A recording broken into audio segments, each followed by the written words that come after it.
त्यानंतर आपली तिसरी योजना आहे मुख्यमंत्री युवा कार्य प्रशिक्षण योजना. ज्याला इन्फॉर्मली लाडका भाऊ अशी योजना पण म्हणले गेलेलं आहे. परंतु याचं योजनेचं नाव आहे की मुख्यमंत्री युवा कार्य प्रशिक्षण योजना. याच्यामध्ये 6 महिन्यासाठी प्रशिक्षणाचं ट्रेनिंग दिलं जाणार आहे. त्याच्या आपल्या अर्हतेनुसार 6,000, 8,000 आणि 10,000 असं आपण त्याला मानधन देणार आहोत. ह्याच्यामध्ये खाजगी आस्थापना आणि शासकीय आस्थापना दोघांना सुद्धा ह्याच्यात अलाउड आहे. ठीक आहे. तर याच्यामध्ये आजच्या घडीला जवळजवळ आपल्याला तसं 8,800चं टार्गेट दिलेलं आहे शासनानं. त्यापैकी आज रोजी किती जॉईन झाले? आपण ऑर्डर कितीला दिली? 4,552 एवढे जॉईन झाले का ऑर्डर दिलेली आहे? 4,552 लोक जॉईन झालेले आहेत. सुरुवातीला ह्या त्या थोडंसं वेबसाईटला अडचण आहे. आयडीला असं ठरलं होतं की त्या मुलांनी पण त्याच्यावर ऑनलाईन अप्लाय करायचं आणि डिपार्टमेंटने अपलोड करायचं, परंतु ते वेबसाईटला अडचण निर्माण झाल्यामुळं प्रक्रिया ऑफलाईन करण्यात आली. याच्यामध्ये शासकीय कार्यालयांच्या एकूण आस्थापनेच्या 5% किंवा किमान 1 प्रत्येक कार्यालयाला 1 असं पद मंजूर करण्यात आलेलं आहे. याच्यापैकी 4,000 त्याच्यामध्ये शासकीय कार्यालयामध्ये 4,348 आणि खाजगीमध्ये 204 असे एकूण 4,552 लोक आपल्याकडे जॉईन झालेले आहेत. आणि अजून बराच मोठा आकडा जो आहे तो आपल्या साखर कारखाना आहेत, गुळ कारखाने आहेत, नागरी सहकारी संस्था आहेत, त्यांना मी आढावा घेतलेला आणि साधारणतः आज उद्या आम्हाला हे अंतिम त्याचा किती आकडा आहे साधारणतः खाजगीमध्ये 1,000च्या आसपास आहे. आणि शासकीय कार्यालयातला अजून एक 500-600च्या आसपास अजून म्हणजे साधारणतः यात अजून एक 1,500 म्हणजे इमिजिएटली रेडी असे जवळजवळ 6,000 पर्यंत आकडा जाईल अशी आमची तयारी आहे.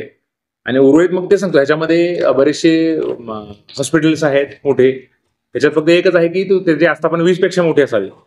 जे खाजगी आस्थापना जे FPO आहेत आपल्याकडे, नंतर मराठवाडा आहे, नंतर कुठलं म्हणले अॅग्रोवन कुठलं म्हणले ते मोठली आहे ते सीडमध्ये बघते बघा, असे FPO पण करू शकतील.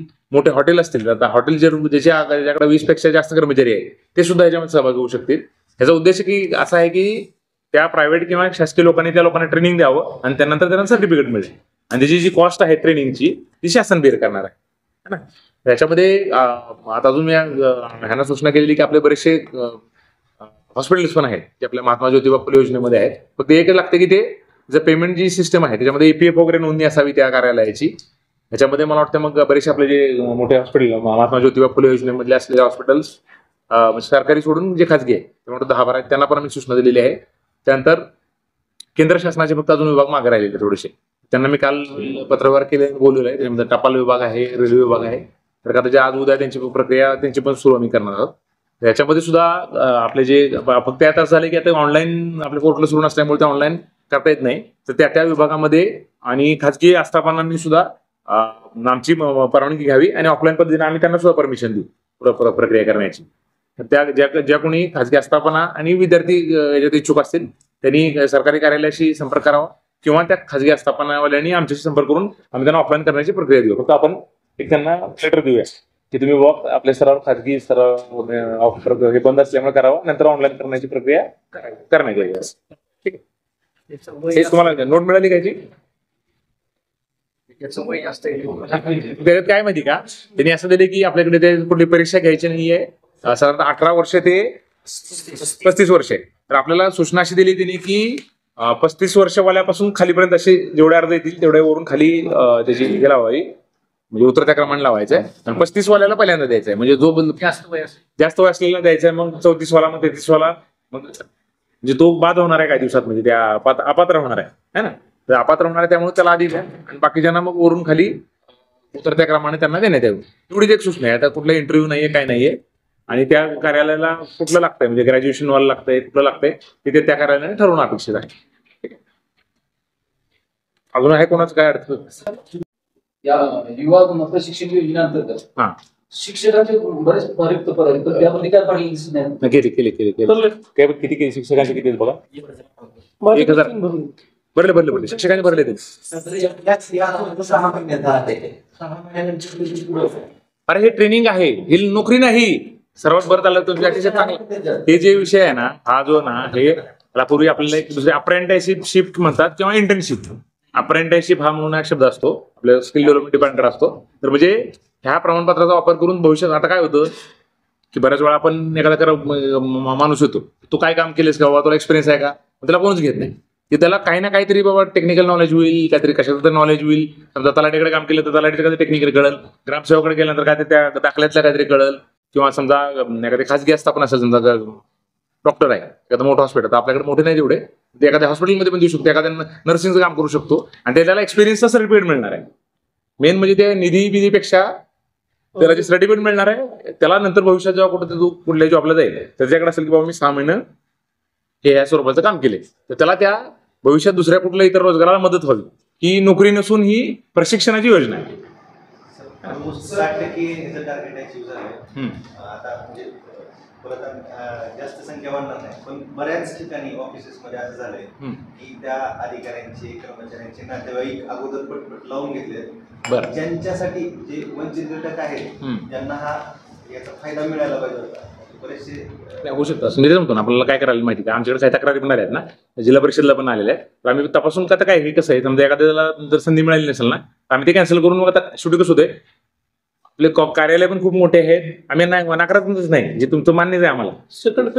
आणि त्यात काय झालंय, आणि तर डिमांड अजून त्यात दुसरं काय झालंय की आपला हा पहिल्या टप्प्यात दिले. मला तर वाटतं की इतर जिल्ह्यात कदाचित एवढी मागणी पण नाही आली ना, तर ते आपल्याला हे जे पहिल्या दिले ना, तर आम्ही त्यात, आणि कदाचित ह्याच्यातले जे क्रायटेरिया आहेत, आता काय केले त्यांनी सुरुवातीला शासकीय कर्मचाऱ्यांचं जेवढे आस्थापन आहे त्याच्या 5% म्हणले, कदाचित शासन ते शिथिल करणार आहे. म्हणजे काय केलं त्यांनी, जर समजा आमच्या शासकीय कार्यालयात 100 लोक आहेत, समजा कलेक्टर ऑफिसला 100 लोक आहेत, तर मी 5 लोक घेऊ शकतो आजच्या घडीला.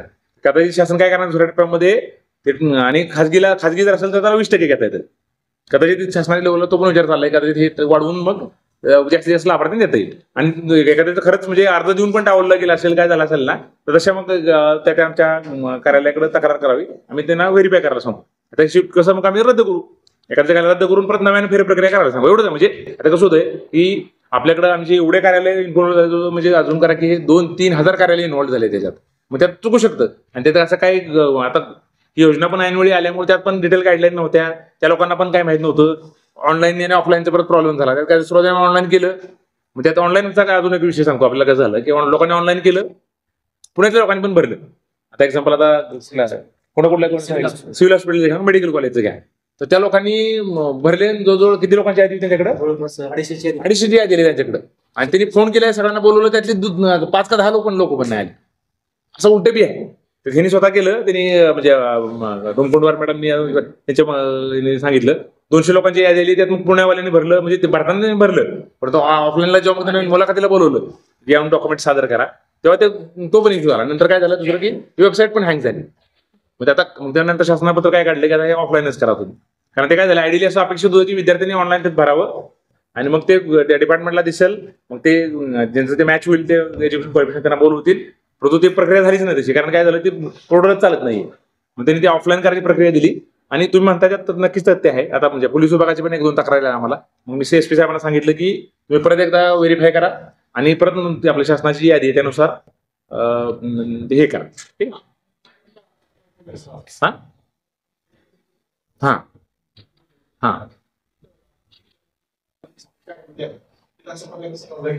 झालं मान्य करतो ना मी. आपण एवढंच होतं की मग त्यांनी काय करावं, समजा अंगणवाडी झाला असेल ना, आणि CDPO ला आम्ही सांगितलं होतं, ओके आम्हाला विचारलं गेलं तर त्यात 5-10 जिथं CDPO असं ना, प्रत्येक प्रक्रिया आपण काय करू, म्हटलं जिथे जिथे तक्रार का नाही तिथे प्रत्येक ठिकाणी तुम्ही फेर प्रक्रिया राबवला. नॉर्मली काय केलं त्यांनी, काय केलं होतं, 1-2 दिवसाचा वेळ दिला होता, तर त्यांनी अर्ज सबमिट केले, तर बऱ्यापैकी सांगितलं ना मला हे दाखवलं ना, बऱ्यापैकी त्यांनी त्यांचे अर्ज आल्यानंतर पण वरून खाली त्यांनी लावलं, आणि लावून मग तसं पुढे प्रक्रिया केली. उच्चतम शिक्षण आणि वय जवळ असतील 6 महिने करू शकतात, अशांची मोस्टली आपण त्यांना पण असं होऊ शकतं. तुम्ही आता काय म्हणून 20 वर्षाची पोरगी होती, ती चांगली होती, त्याला डाटा एंट्री ऑपरेटर होती, MSc CIT केलं होतं, आणि घेतलं कोणाला तर त्या बायला काही येत नाही, पण त्याला पण आपण काय करू शकत नाही. आपला शासन निर्णय म्हणतो की वयाचा क्रायटेरिया सगळ्यात मेन आहे. वयावाल्याला जास्त त्याचं काय म्हणे की हा आता अपात्र होणार या योजनेला, त्याला पहिल्यांदा लाभ द्या, कदाचित दुसरा टप्पा येईल ना तेव्हा आपल्याला अजून वाढून पण मिळू शकतो याच्यात. ठीक आहे. आणि तेच म्हणा, आपल्याला मार्फत एवढी सूचना की ज्या ठिकाणी तुम्हाला वाटतं की अडीकोटी झालं नाही, व्यवस्थित झालं नाही, मग तुम्ही त्या लेखी तक्रार करावा. आपण काय केलं होतं, एक तहसील स्तरावर एक दिले होते तलाट्यांचं, ग्रामसेवकांचं BDO कडे दिलं होतं, हे अंगणवाडी सेविकांचं जे होतं ते CDPO कडे होतं. लेखी सर्वात तक्रार करावी, मी 2 दिवसाचे चौकशी करायची, झालं असेल तर रद्द करायचं है ना. फक्त रद्द करून गिरी साहेबांकडे विषय आहे तो, खाली CDPO कडे तक्रार करायची, मग परत वाटलं 2 दिवसांनी परत रद्द करून परत 1-2 दिवस परत अर्ज द्यायची, संधी द्यायची गावात नोटीस बोर्डला लावून, आणि परत करायचं है ना? म्हणजे आहे, आम्ही मान्य करतो की ह्यात आहे. कारण काय झालं, हे आपली योजना पण ऐन वेळ आली, त्या पोर्टलचा इश्यू झाला आणि डिटेल एसओपी वरून पण आली नाही. मग आता आम्हाला जसं जे सुचलं त्या पद्धतीने आम्ही केलं. त्यामुळं चुका नक्कीच झाल्या असू शकतात. फक्त माझं एवढं म्हणणं की संबंधित तालुका कर्मचाऱ्यांना आधी सांगावं, त्यांच्याकडून नाही झालं तर मग डिस्ट्रिक्टच्या लेवलला आमच्याकडे येऊ द्या. आम्ही ते तपासून, कारण काय ही परमनंट नोकरी नाही की त्याला घेतल्यावर तो चिकटलाच आणि त्याला काढताच येत नाही असं काही नाही. त्या पोलिसांचं तेच झालं ना, पोलीस विभागामध्ये काय झालं होतं, त्यांनी लावले. बऱ्याचशा लोकांचं असं आलं की आम्ही नंतर आलो, आम्ही त्यांना परत फेरी अधिकाऱ्याला सांगितलं. ठीक आहे, त्यामुळे असं नाही की तेव्हा एकदा केल्यावर ती परमनंट हेच झालं. ठीक आहे, तर जे काय तक्रार येईल, जर कोणाला खरोखरच अन्याय झाला असेल तर आपण ते करेक्ट करायचं. शासकीय स्थापनांच्या हा उपक्रम आहे. आहेत एसटी महामंडळ पण आहे, एसटी आणि एमएससीबी पण आहे, सगळंच आहे. एमएससीबी पण आहे, एसटी महामंडळ पण आहे. आणि आता केंद्र शासनवाले थोडंसं तेवढं ते त्यांना वरपर्यंत मागणी विचारावं लागत असल्यामुळे त्यांचं थोडंसं जरा स्लो झालेलं आहे. परंतु आपल्या महाराष्ट्र शासनाच्या ऑलमोस्ट सगळ्या आस्थापनांचं होत आलेलं आहे.